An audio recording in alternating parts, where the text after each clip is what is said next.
اور سالی کے غیر ضروری تعلقات۔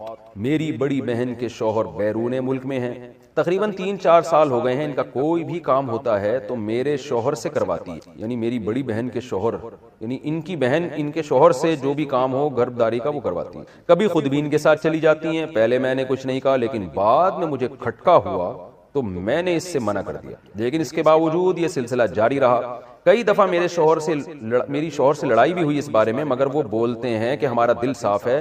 اب میں بہت پریشان ہو گئی ہوں، مجھے کیا کرنا چاہیے؟ آپ نے غلطی کی ہے، کتنا بھی دل صاف ہو، سالی نامحرم ہے، بھابھی نامحرم ہے، ان کے ساتھ بے تکلف ہونا، ہا ہا ہو ہی گپیں لگانا، ان کے ساتھ شاپنگ کے لیے بازار میں جانا حرام ہے، ناجائز ہے، اسلام نے پابندی لگائی ہے۔ اس بحث میں اسلام آپ کو پڑھنے کی اجازت ہی نہیں دیتا کہ آپ کی نیت کیا ہے، یہ غیر مسلموں کے مسائل ہیں۔ وہ لوگ کیا کرتے ہیں، ایکچولی ہمارا دل صاف ہے اور ایکچولی کچھ نہیں ہوتا، یہ تو بھابھی تو بہن کی طرح ہوتی ہے اور سالی تو آدھی گھر والی ہوتی ہے وغیرہ وغیرہ۔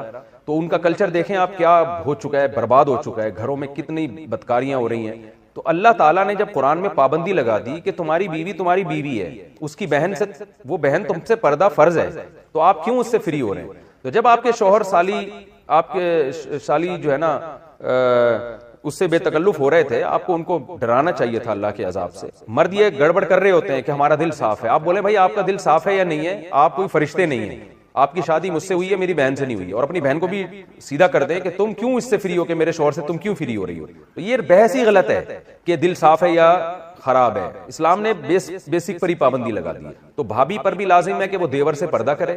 الحمدللہ میں نعمت کے طور پہ بیان کر رہا ہوں، شو مارنے کے لیے نہیں، میں اس لیے بیان کر رہا ہوں کہ لوگ کہتے ہیں کہ یہ آج کل ممکن ہی نہیں ہے جوائنٹ فیملی میں پردہ۔ تو ہم 4 بھائی ہم گھر میں اکٹھے رہتے تھے، ہمارے والد صاحب کا گھر تھا، 200 گز کا گھر تھا، کوئی یہ بھی نہیں کہ 1000 گز کا کوئی بنگلہ ہو، 200 گز کے گھر میں ہم 4 بھائی اور چاروں کی زوجات بھی رہتی تھی۔ اللہ کا شکر ہے ہم نے کبھی ہماری بھابھی ہمارے سامنے نہیں آ کے بیٹھی، ہم رہے ہیں کئی سال اکٹھے رہے ہیں، بھابھی ہم سے پردہ کرتی تھی، میری زوجہ میرے بھائیوں سے پردہ کرتی ہیں، حالانکہ ہم سب بھائی بے تکلف ہیں، لیکن ایسا الحمدللہ نہیں ہوتا تھا، اب بھی نہیں ہوتا کہ بیٹھے ہوئے ہیں اور جناب فری ہو رہے ہیں، بھابھی سامنے آ کے بیٹھ گئی اور گپے مار رہے ہیں۔ ہمیں تو حیرانگی ہوتی ہے یہ گھروں میں کیا ماحول چل رہا ہے، کیا بےہودگی والا ماحول ہے، تو بالکل غلط ہے۔ اس کو ٹھیک ہے، میں نہیں کہہ رہا کہ سارے غلط ہیں، کوئی بھابھی دیور سے بے تکلف ہو رہی ہے تو اس کی نیت خراب ہے، میں نیتوں پہ ڈاکے نہیں ڈال رہا، نہ میں شبہ کر رہا ہوں، لیکن اسلام نے ایک ضابطہ اصول بیان کر دیا ہے کہ نامحرم از نامحرم۔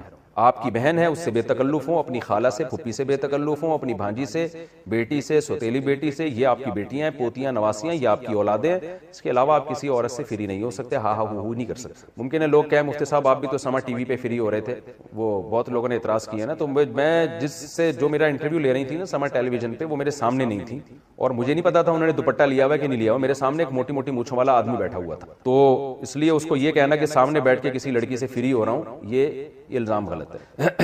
تو بہرحال آپ کو چاہیے اب آپ اپنے شوہر کو پابندی لگا دیں، بولیں یہ چیزیں میں برداشت نہیں کروں گی، آپ جتنے بھی نیک ہیں آپ کو میری بہن سے فری ہونے کی اجازت نہیں، اور اپنی بہن کے بھی اسکرو تھوڑے ٹائٹ کریں، آپ اس کی شادی کروائیں تاکہ اپنے گھر میں جائے اور یہ فساد نہ بچائے۔ آپ کیا شادی شدہ یا کنواری ہوئی سالی سے اگر ریلیشن ہو جائے تو اس سے نکاح ٹوٹ جاتا ہے؟ دیکھو سالی سے ریلیشن حرام ہے، بہت بڑا جرم ہے، وجہ اس کی یہ کہ اس سے نکاح جب حرام اللہ نے کر دیا تو زنا تو اور زیادہ حرام ہے، لیکن اس سے نکاح نہیں ٹوٹتا۔ اگر کوئی خدا نخواستہ سالی سے کسی کا ریلیشن ہو جائے تو بیوی سے نکاح خراب نہیں ہو، بیوی سے نکاح جب خراب ہوتا ہے جب بیوی کی ماں سے یا بیوی کی پہلے شوہر سے کوئی بیٹی تھی اس سے اگر اللہ نہ کرے کوئی ریلیشن ہو جائے، یا بیوی کا ریلیشن ہو جائے شوہر کے باپ سے، یا شوہر کا کوئی پہلی بیوی سے بیٹا ہے اس سے، تو پھر میاں بیوی کا ریلیشن خراب ہو جاتا ہے۔ لیکن آج کل یہ بے پردگی کی وجہ سے یہ عذاب ہو رہا ہے، سالی پر لازم ہے کہ وہ اپنے بہنوئی سے پردہ کرے، وہ ملے گا۔ یہ نہیں ہوتا کہ کوئی بھی آئے اور ایک واقعہ سناؤں آپ کو بہت مزہ آئے گا، یہ نام سے جانے دیں کوئی حرج نہیں ہے۔ ایک بندہ آیا میرے پاس جب میں رابی پیر زادہ سے نہیں ملا تھا لاہور میں،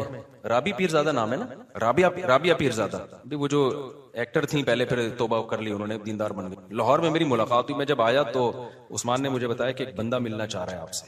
اچھا بندے کے میرا شکل کا مذاق اڑانا مقصد نہیں ہے اس کا، لیکن بات ہی ایسی ہو گئی، بندہ بلیک اتنا کہ شاید اندھیرے میں نظر نہ آئے، وہ بات اس نے ایسی کی نا، اب دیکھو باریک، نہ ایجوکیشن کچھ بھی نہیں۔ اچھا اب کیا ہوا ہے کہ بھائی ہم سے تو اچھا ہی ہوگا، ہماری اعمال کے لحاظ سے ہم سے اچھا ہی ہوگا, میرا مذاق اڑانا مقصد نہیں. وہ ملنا چاہ رہا ہے, میں ایک دفعہ مل لیا, پھر دوبارہ عثمان نے بتایا کہ میں نے کہا اس سے پوچھو اس کو کام کیا ہے, کیوں بار بار مل رہے ہیں؟ کہتے ہیں وہ یہ کہہ رہے ہیں کہ میں رابی پیرزادہ کے لیے میرا نکاح کا پیغام آپ کے میری وہاں شادی کر. میں نے کہا بھائی اس کو بولو, مجھے نہیں پتا وہ میرڈ ہے ان میرڈ ہے, ہو سکتا ہے میرڈ ہو, مجھے تو اس کی تحقیق نہیں ہے. دوسری بات یہ کہ میرا اتنا ظرف نہیں ہے کہ میں آپ کا پیغام, میں نے کہا کوئی ڈیزائننگ آپس میں نے کہا آپ کو کھول کے دوبارہ جوڑنا پڑے گا, ریپیئرنگ سے آپ اس کے قابل نہیں بنو گے. ریپیئرنگ سے نہیں, ریپیئرنگ بھی ہوگی نا, آپ بیوٹی پارلر میں کتنی بھی ریپیئرنگ, تیزاب سے نہا لو آپ. تو میں نے کہا بھائی آپ کو نا اس کو ان کو بتاؤ کھول کے دوبارہ جوڑنا پڑے گا. اور جو عام مشینیں ہوتی ہیں کھل کے جڑ جاتی ہیں, انسان ایک دفعہ کھل گیا نا جڑتا نہیں. ریپیئرنگ والا میں نے کہا حساب کتاب نہیں ہے, تیزاب سے نہا لو شاید کچھ. تو میں نے کہا یار کچھ جوڑ کی بات کرو یار, کچھ بیچارہ تھا بھی غریب. مقصد مذاق اڑانا نہیں ہے کسی کا. اور آپ کو کیا پتا میں کس کی بات کر رہا ہوں, غیبت بھی نہیں ہے, کسی کو کیا پتا. قصہ بھی اس وقت کا ہے جب میں وہاں ملاقات کر کے آیا تھا. تو اب وہ کہے کہ یار دیکھو رابی پیرزادہ میں اتنا تکبر ہے, میں بھی تو مسلمان ہوں, میں نے پیغام بھیجا, تو یہ بات صحیح ہوگی؟ بھائی اسلام نے کہا ہے کہ جہاں بھی نکاح ہو لڑکا لڑکی کے جوڑ کا ہونا چاہیے, تبھی زندگی اچھی اور کامیاب گزرتی, ورنہ گزرتی نہیں ہے. تو اب یہ جو میں نے بتایا نا طلاق یافتہ خاتون نے گاڑی روک کے شکریہ ادا کیا, وجہ کیا ہے کہ ان کو ان کے اسٹینڈرڈ کا رشتہ مل گیا, تبھی شکریہ ادا کیا, خوش زندگی گزر گئی. ورنہ وہ کہتی مجھے پھنسوا دیا دوسری کے چکر میں, یہ کہتی نا. تو ایسی بہت ساری خواتین ہیں. ایک دفعہ ایک مین یعنی بیچ روڈ پہ خاتون نے گاڑی روک کے شکریہ ادا کیا. ایک خاتون نے کہا میں اپنے شوہر کی تیسری بیوی ہوں, میرے بچے بھی میرے شوہر نے رکھ لیے اور مجھے زندگی مل گئی. یہ اتنا اس طرح کی سینکڑوں خواتین ہیں جو اب نکاح سے مایوس ہو چکی ہیں. ہماری سوسائٹی میں ان کو ٹھکانے لگانے کا, ان کو عزت کی زندگی دینے کا کوئی حل نہیں ہے. تو ہم اس لیے پاگل ہوئے ہوئے ہم چیخ رہے ہیں اس پہ. ہمیں ضرورت نہیں ہے, مجھے کیا ضرورت ہے, میری تو 4 ہو گئی ہیں. پہلے تو لوگ کہتے شاید اپنی کے چکر میں ہیں, تو ہمیں کیا ضرورت ہے یار, ہم تو دکھڑا رو رہے ہیں. ہم مردوں کو عیاشی پہ نہیں ڈال رہے ہیں, ہم چاہ رہے ہیں کہ عورت کو عزت کے ساتھ گھر میں ٹھکانہ ملے. ہاں تو یہ میرا پہلے بھی فلسفہ تھا, تو میں لوگوں کو بتاتا تھا, لوگوں کو مانتے ہی نہیں تھے, بس یہی کہ عیاشی عیاشی. پھر میں نے کہا ان لوگوں کو سمجھانے سے بات, میں نے کہا ہاں عیاشی کر رہا ہوں. پھر لوگ آتے تھے نا کیوں کر رہے ہو شادی مجھ سے, میں نے کہا عیاشی کا دل کریں. کیا مطلب آپ مولوی ہو عیاشی کرو؟ میں نے کہا اپنے خرچے پہ کر رہا ہوں نا, بھیک مانگ آپ کے خرچے پہ کر رہا ہوں. میں کر رہا ہوں, میرے دل چاہ رہا ہے عیاشی کرنے کا. تو حرام عیاشی تھوڑی حلال ہے, تو آپ کا کیا مسئلہ ہے؟ تو جب یہ کہتا تھا نا پھر چپ ہو جاتے تھے.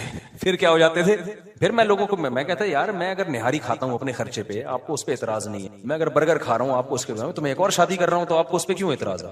تو ایسے فضول باتیں ہیں. تو اس لیے لوگوں کو زیادہ ڈیٹیل میں جانے کی ضرورت نہیں ہے. آپ کر رہے ہو نا, لوگ اعتراض کر رہے ہیں ٹھرکی ہے عیاشی ہے, کہہ رہے بھائی ہے یار, ہم تو ہے بھائی, ہمیں تو شوق ہے عیاشی کرنے. تو اگر کوئی حرام ہے تو بتاؤ, پھر ہم نہیں کریں گے. اگر حلال ہے تو بھائی ہمیں تو اللہ نے کیا کہا, اللہ میاں نے دنیا کی نعمتوں میں سب سے بڑی نعمت تو بیوی کو قرار دیا ہے. اور قرآن نے کیا کہا ہے, زُيِّنَ لِلنَّاسِ حُبُّ الشَّهَوَاتِ مِنَ النِّسَاءِ. اللہ نے مردوں کی نظر میں جو دنیا میں سب سے اٹریکٹیو چیز بنائی ہے نا, وہ برگر نہیں بنایا, وہ پیزا نہیں بنایا, وہ لڈو نہیں بنایا, وہ جلیبی نہیں ہے, وہ گاڑیاں نہیں ہیں, وہ بنگلے نہیں ہیں. اللہ نے مرد کے لیے, یہ حضرت بھی بوڑھے ہیں لیکن خوش ہو رہے ہیں بہت زیادہ, لگ رہا ہے جوان ہے ماشاءاللہ, حضرت بے ادبی معاف. تو اللہ میاں نے جو سب سے زیادہ اٹریکٹیو چیز قرآن کے مطابق مرد کے لیے بنایا ہے, وہ کس کو بنایا ہے؟ عورت کو بنایا ہے. ہاں اس کو ذلیل مت کرو کہ ٹیشو پیپر کی طرح استعمال کرو, اس کی ذمہ داری لو, اس کو عزت کے ساتھ بیوی بنا کے گھر لے کر آؤ, اس کے